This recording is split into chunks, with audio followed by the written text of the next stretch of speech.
லைட்டாக பீதியாக இருக்கு. ஹாய், எல்லாருக்குமே வணக்கம். தேங்க்யூ. ஸோ நிறைய பேருக்கு தேங்க்யூ சொல்லணும், அதனால மொத்தமாக தேங்க்யூன்னு சொல்லி முடிச்சிடுறேன். ஏன்னா சில பேரை விட்டுருவேன் நான். அதுக்கப்புறம் திரும்ப இப்போ 2-3 நாளாக இப்போதான் அடிச்சு விட்டாங்க, திரும்ப அடமலை மாதிரி திரும்ப போட்டு அடிக்க ஆரம்பிச்சிருவாங்க. அதனால எல்லாருக்குமே ரொம்ப ரொம்ப நன்றி. முக்கியமாக சொல்லணும்னா 2 பேருக்கு நான் ரொம்ப தேங்க் பண்ணணும். ஒன்று ஏஜிஎஸ் என்டர்டெயின்மெண்ட், அவங்க தான் இந்த வாய்ப்பை எங்களுக்கு கொடுத்தாங்க, எனக்கும் அஸ்வத்துக்கும். அவங்களுக்கு ஒரு பெரிய பெரிய நன்றி. இன்னொன்று அஸ்வத் ப்ரோ. அஸ்வத் ப்ரோ எப்படின்னா, அது அவங்க எனக்கு தெரிஞ்சு அவர் ஒரு 20 இன்டர்வியூ கொடுத்தாங்க. அந்த 20 இன்டர்வியூலையும் இதை மறக்காம ரைம்ஸ் மாதிரி எல்லாத்துலயும் சொல்லிட்டாரு. அவருக்கு 2 lakh சப்ஸ்கிரைபர் இருக்கும் போது நான் அவரை கொடுத்தேன் அப்படின்னு எல்லா இன்டர்வியூலையும் அதை சொன்னாரு. அதனால உண்மையிலே ஒரு 2 lakh சப்ஸ்கிரைபர் இருக்கும் போது கூப்பிட்டாரு. இன்னும் சொல்ல போனா நம்ம சேனல் ஆரம்பிச்சு 11,000 சப்ஸ்கிரைபர் இந்த மனுஷன் தான் எங்களுக்கு. அதனால என்னைக்குமே அதை நாங்க மறக்க மாட்டோம். ஃபர்ஸ்ட் தடவை டார்லிங் கதை சொல்றதுக்காக ஆபீஸ் கூப்பிட்டாரு டார்லிங். போய் உட்கார்ந்தோன்னு என்னென்னமோ நிறைய பேசினாரு. ஆனா எனக்கு ஒண்ணுமே புரியல. சரி, okay, done, you are the right guy அப்படின்னாரு. சரி, ஓகே, அப்ப நான் செலக்டா அப்படின்னு கேட்டேன். செலக்ட் அப்போ அப்படின்னாரு. போய் அடுத்த இவனை கூப்பிட்டு வர சொன்னாரு. சரி, நமக்கு தான் ஒன்றும் தெரியல, தமிழ் மீடியம்ல இருந்து வந்திருக்கோம். இவன் கொஞ்சம் நாள் தானே அண்ணா யூனிவர்சிட்டியில படிச்சவனா, சரி இவனை கூப்பிட்டு போறேன். இவங்கிட்டையும் அந்த மனுஷன் அப்படிதான் பேசுறான். லைட் வரும், இது பண்ணும். அவனுக்கு ஒன்றும் புரியல. அதுக்கப்புறம் நாங்களே பிக்ஸ் ஆயிட்டோம். சரி, ஓகே, நம்ம ஒரு ஹாலிவுட் படத்துல நடிக்க போறோம் அப்படின்னு மாதிரி பிக்ஸ் ஆயிட்டோம். சரி, ஹாலிவுட் படம்னால நடிக்கிறதுக்கு போயிட்டு பார்த்தா ஹாலிவுட் கேமராமேனே எங்க இருக்காரு. மார்க் எங்க போயிட்டு மார்க் என்னன்றா அப்படின்னாரு. ஓகே, அப்ப ஹாலிவுட் படத்தை நம்ம நடிக்க போறோம்ன்றது முடிவாயிட்டு. ஆனா பாதி நேரங்கள்ல இவங்க 2 பேரும் இங்கிலீஷ்ல மட்டும்தான் பேசிப்பாங்க. இதெல்லாம் நான் உண்மையிலேயே இந்த மேக்கிங், ஜாக்கி சான் படம் மேக்கிங்ல எல்லாம் கடைசியா போடுவாங்க. ஒரு கேமராமேனும் ஒரு டைரக்டர் இங்கிலீஷ்ல பேசுறதுலாம் இதெல்லாம் நான் பார்க்கும்போது உண்மையிலேயே என்கிட்ட சொல்லுவேன், நிறைய பேசுறாங்கடா, ஆனா ஒன்னும் புரியலடா. அவங்க பேசிப்பாங்க. ஆனா சரி, இது சொல்லலாமான்னு தெரியல. பல நேரங்கள்ல நிக்கத்துல சார்ஜ் எடுத்துக்காருன்னா எங்களுக்கு எல்லாம் பீதி ஆயிடும். அது நான் பரவாயில்ல, சில நேரத்துல பிரதீப்ரோக்கே அது பீதி ஆயிடும். பீதி ஆயிடுச்சுன்னா அவர் கொஞ்ச நேரத்துல அவர் என்ன பேசுறதுன்னு அவருக்கு புரியாது. ஆனா அவருக்கு ஒரு மல்டி பர்சனாலிட்டி இருக்குன்றது நான் கண்டுபிடிச்சிட்டோம். என்ன திடீர்னு ஒன்று பேசுறாரு, திட்டுவாரு, ஓகே டாலிங் நல்லா பண்ணு அப்படின்ட்டு போயிடுவார். இந்த மனுஷன் அதுக்கப்புறம் உங்களும் இல்ல அவங்கள அப்படிம்பாங்க.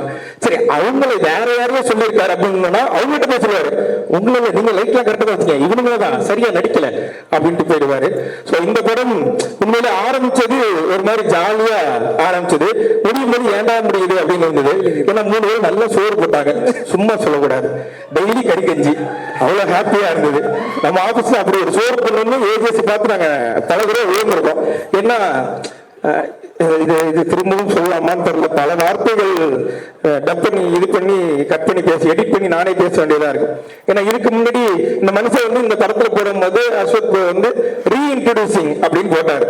அதுக்கு முன்னாடி நாங்க ஒரு 2 படம் பண்ணோம். சொல்லக்கூடாது, நான் சொல்ல மாட்டேன். 2 பண்ணோம். அதுல இட்லி கேட்டா இட்லி இல்லைன்னுவாங்க, தோசை கேட்டா வீட்டுல இருந்து எடுத்து வர மாட்டாங்க. சோ இந்த மாதிரி பிரச்சனை இருக்கும்போது இங்க போன ஒரே நேரத்துல டாலிங் எல்லாமே சிக்கன் இருக்கு டாலிங், மீன் இருக்கு டாலிங். அதுக்கப்புறம் சில நேரத்துல பிரதீப் டயட் ஃபுட்னு எடுத்து வருவாங்க. ஆத்தாடி ஆத்தா, அதுல என்னென்னமோ இருக்கும் டாலிங். ஓடுறது போடுறது, பறக்கிறது, தாவறது, நிக்கிறது, நீந்துறது எல்லாமே இருந்துச்சு அவருக்கு. ஆனா எனக்கு ஒரே ஒரு ஆதங்கம் மட்டும் இப்போ இருக்கு, இவ்வளவு திங்கிறாரு இந்த மனுஷன், ஏன் உடம்பு மட்டும் உழவு அப்படின்ற ஆதங்கம். அப்படி என்ன நல்லா சாப்பிட கேட்பேன். சமோசா தானங்க? ஆமா. உருளைக்கிழங்கு சமோசா தானங்க? ஆமா. 4 திங்கிருக்கீங்க, அப்படியே இருக்கீங்களேங்க அப்படின்னு கேட்பேன். ஆனா தெரியல, அவர் ஒரு மாதிரி பாதி நேரங்கள் எங்களுக்கு குருவா இருந்தாரு, பாதி நேரங்கள்ல நல்ல ஃப்ரெண்டா இருந்தாரு. நான் அப்படியே வந்துடுறேன், 2-3 பேர் அப்புறம் ஸ்கிப் பண்ணிட்டு போயிடுவேன். அசோக் கூப்பிட்டு கதை சொன்னாரு. சொல்லிட்டு ஷூட்டுக்கு போனதுக்கு அப்புறம் அவர் சொன்ன கதை தான் இப்ப எடுக்கிறாரான்னு எனக்கு இவனுக்கும் பல நேரங்கள் சந்தேகம் இருக்கும். நீங்க நம்மகிட்ட சொல்லும்போது வேற சிலர் வேற எடுக்கிறாரா, அவர் என்ன எடுக்கிறாரோ அதை நடிப்போம், இதுக்கப்புறம் நமக்கு ஏதாவது வாய்ப்பு இருக்கான்னு கேட்டாங்க. எந்த வாய்ப்பும் இல்லை. அப்ப கிடைச்ச வாய்ப்பை யூஸ் பண்ணிப்போம் அப்படின்னு இது பண்ணதுதான். ஆனா எங்களை முழுமையா நம்பி எங்களை கூப்பிட்டதுக்கு அஸ்வத்துக்கு ரொம்ப ரொம்ப நன்றி. ஏன்னா அஸ்வத் ஃபர்ஸ்ட் கூப்பிடும் போது ப்ரோல ஆரம்பிச்சோம், அப்புறம் வாடா போடா ஃப்ரெண்ட்ஸ் ஆனோம், மாமா மச்சான் ஆனோம். இப்ப என்ன மொழியில நாங்க 2 பேர் பேசிக்கிறோம் எங்களுக்கே தெரியல. சில நேரங்களில் எடுத்தவனையே ஹலோக்கு முன்னாடி ஒரே ஒரு கெட்ட வார்த்தை பேசுறான், ஒத்த வார்த்தை அதை சொல்லிதான் ஆரம்பிக்கிறானே. அப்படி ஒரு ஃப்ரெண்ட்ஸ் ஆயிட்டோம் நாங்க 2 பேரும். அப்படியே தாண்டி வந்தோம்னா ரைட் எல்லாம் பார்க்கும்போது உண்மையிலேயே பயமாவே இருக்கும் செட்ல. ஏன்னா நாங்க காம்பினேஷன்ல எங்களுக்கு நிறைய சீன் இருக்கு. சில சில நேரங்கள்ல சார் இப்படி நின்னாருன்னா அங்க நிக்க மாட்டோம், நாங்க 2 பேரும் ஓடிடுவோம். சரி அவங்க ஏதாவது சொல்லிடுவாங்க, சூப்பர் ஸ்டாரை வச்செல்லாம் படம் பண்ண வர்ற அவரு இப்படி எல்லாம் நாங்க பேசுவோம். சில நேரங்கள் அவர் காலையில ஒரு மாதிரியே மிமிக்ரி பண்றாரு அவருக்கு முன்னாடி மிமிக்ரி எல்லாம் பண்ணி காமிச்சோம். ஆனா அவர் அதை கண்டுக்கவே இல்லை. நான் அதுக்காக இன்னைக்கு வரும்போது அர்ச்சனை சொன்னேன், மேல ஏறி ஸ்டேஜ்ல ரஜினி சார் மிமிக்ரி பண்ணு, டக்குன்னு கூப்பிட்டு அடுத்து ஏதாவது வாய்ப்பு கொடுப்பாருன்னு முடிவு மறந்துட்டு போயிடுச்சு. பரவாயில்ல, தேங்க்யூ. அதனால ரவிக்குமார் சார்லாம் உண்மையிலே நம்ம வெளியில இருந்து நம்ம ஒண்ணு பாக்குறோம், காமன் மேனா நம்ம ஒண்ணு பார்க்கும் போது எவ்வளவு பெரிய லெஜண்ட் அப்படின்னு ஒண்ணு இருக்கும். ஆனா இந்த படத்துல பார்க்கும்போது அப்படி இல்லவே இல்லை. ரொம்ப கூலா, ரொம்ப ஜாலியா எல்லார்ட்டையும் நல்லா பேசிட்டு இருந்தாங்க.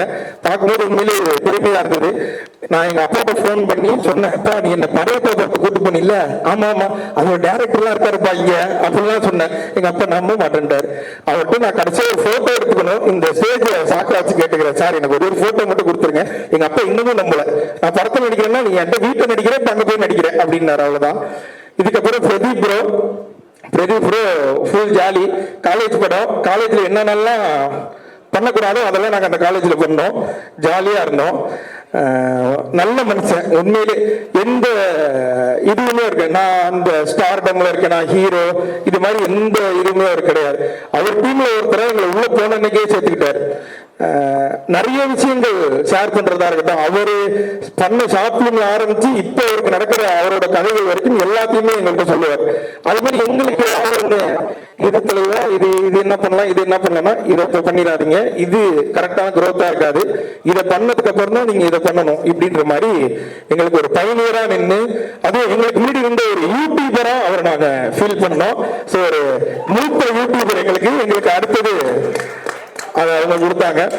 மித்தபடி எனக்கு இங்க இன்னைக்குதான் நிறைய பேர்த்த பார்த்தேன், அதனால எனக்கு பாதி பேர்த்து தெரியாது. இதுக்கெல்லாம் இவங்க எல்லாருக்குமே ரொம்ப நன்றி. அந்த அதையும் தாண்டி இந்த பின்னாடி உட்கார்ந்துருக்கவங்களுக்கு ரொம்ப ரொம்ப நன்றி.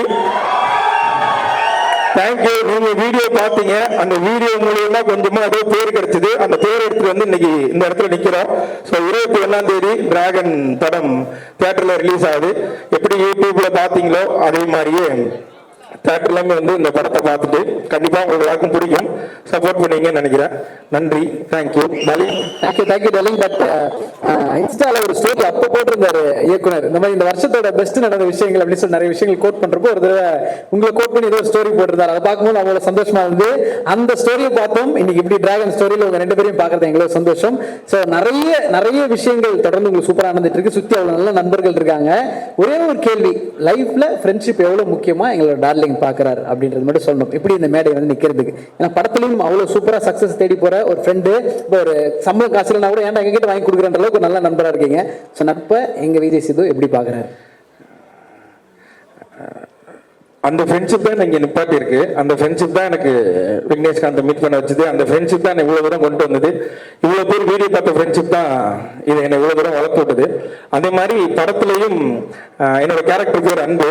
நானும் பிரதீப் வந்து பயங்கரமா ஒரு அந்த காலத்துல ஒரு சூர்யா தேவா அப்படின்னா அடுத்த காலத்துல இந்த அன்பு பேர்லாம் ரிவீல் பண்ணலாமா? சொல்லக்கூடாதா? என்ன அங்கேயும் மிரட்டுற, நீ வெளில வாடி. அதனால அதான் பேர் ரிவீல் பண்றேன், என் பேர் அன்பு. அந்த மாதிரியான ஒரு நட்பு இந்த படத்துலையும் பார்க்கலாம். நிறைய பேர் வந்து இதை நிறைய இடங்கள்ல சொல்லிக்கிட்டே இருந்தாங்க, இது வந்து அந்த படமா இருக்கு, இது வந்து இந்த படமா இருக்குன்றது. ஆனா இது நான் பார்த்துட்டேன், அதனால சொல்றேன், நீங்க யோசிக்கிற எந்த படம் மாதிரியும் இருக்காது. இது புதுசா ஒரு நல்ல படமா உங்களை என்டர்டெயின் பண்ற படமா தான் இருக்கும். அதுல நான் ஷுவரா சொல்றேன். தேங்க்யூ.